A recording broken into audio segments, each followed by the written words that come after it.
May the words of my mouth, meditation of my heart be acceptable in your sight, O Lord, my Savior and my Redeemer. Amen. Please be seated. I wanted to start off this sermon with this phrase, and I was afraid that I may not quite get it right. You know, over the years I kind of forget. But many times when something was really either delicious or fun, or something that you enjoyed doing the most, you'd say, boy, that was out of this world. And I really remember that that was one of those phrases that we thought that classified things as being above and beyond. It was something that was really, really special. It was out of this world. And then I thought to myself, as I grew up with Flash Gordon, and there were things called out of this world, and that there was some place to go out of this world. But the place that I thought out of this world had something to do with what I understood about Jesus and this whole other world. Where is this other world? Now, of course, we've given it a name, and we think we know exactly where it is. We all look up there, and we say, there it is. What does it mean to be out of this world? And that's really what the crux of this lesson is today. I'm not sure if I'm out of this world. Well, some people might say I'm out of this world, but they mean it in a different manner. But the fact is, are we out of this world? Because we are so uniquely different. We have Jesus telling us that we are going to this special place out of this world. And it is so special that he wants only one person to protect us so that we can get there.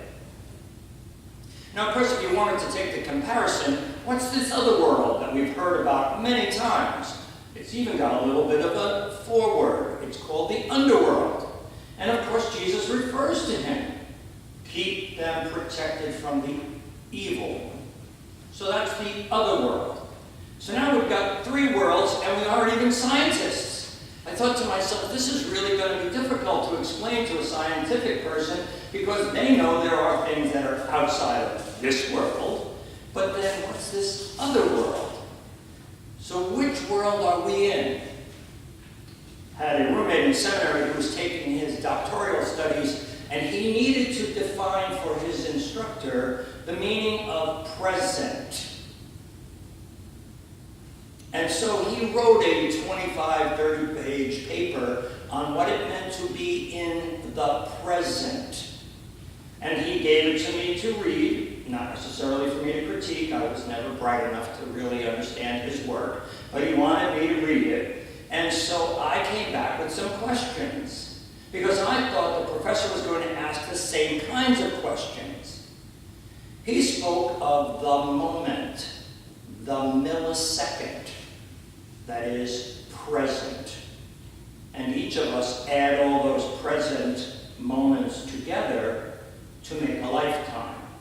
And as soon as they've happened, they now become a past. And those that haven't happened, of course, are our future. So the only place that we exist is in that absolute present. And I read through it and I thought to myself, I think I understand what you're getting at. Because indeed, we all say to each other, would you please live in the present? Don't go somewhere else. And that's sort of a catch thing also. And I thought, a little bit too much of a cliche. Does God measure our lives by each of the seconds that click away? Or is it going to be a composite of all that we've experienced and those things that are still to come? And are those things in this world only? Or are they out of this world? So I know that one of the big major words in this whole sermon and this whole gospel that I love is the word truth. Because again, you know, we go back all to the whole Easter Vigil, and the fact is, when Pilate has this conversation with Jesus, and he asks, what is truth? And Jesus says, I don't think you understand it. We really have to ask that same question about truth. What is it that we understand about the true meaning of what is this world and what it means to be outside of this world? One of my generalizations is that if you are no longer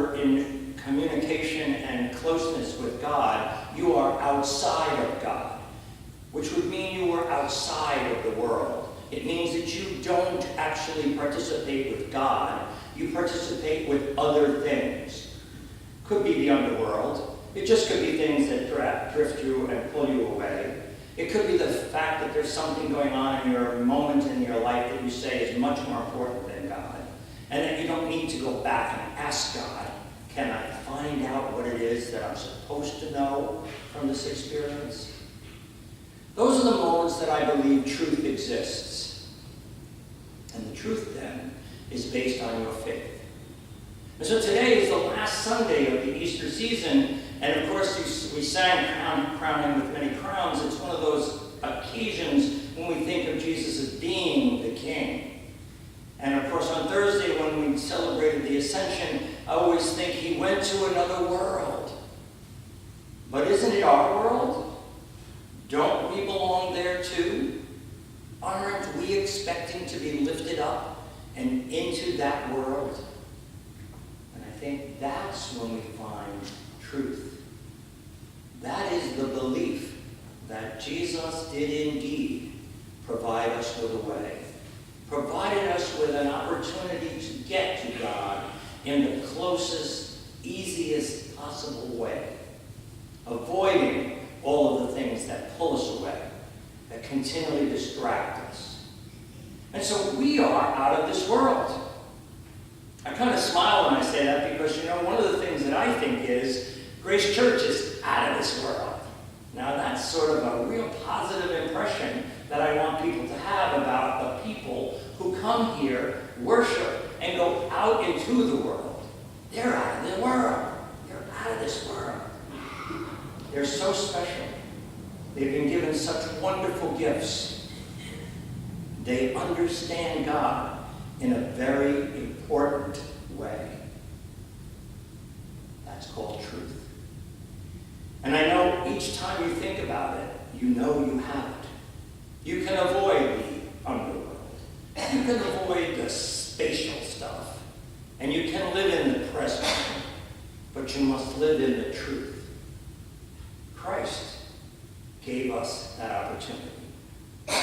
God was asked to protect us so that we will always have it available. That's a gift none of us should ever deny. Loving God is the most important thing in my life. Part of the other gospel, the stories today, have to do with being selected. And I think to myself, when you got to that moment when Judas was no longer part of the 12 and they thought that it was really important to replace him, and they added another person, they asked God to tell them who it was going to be. And I think in my heart, it's any one of us. That's what the gift is. That's what the truth is.